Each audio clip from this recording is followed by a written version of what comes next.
To access the tramline settings, go to the third page of soft keys. Press the wrench there, and then this symbol.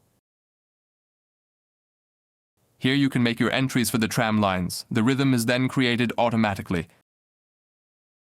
To do this, you must enter your sprayer width, track width, and initial field side. In addition, you can set the current tram line and a tramline supplement. With the current tram line, you indicate with which tram line you want to start or continue working.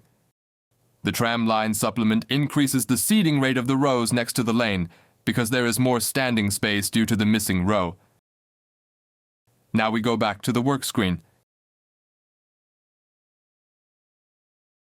Here you can now see the tramline data under the speed.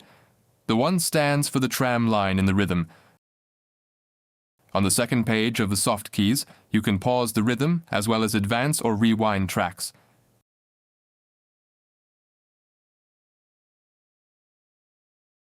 If a lane is activated, the 2 bars are marked black,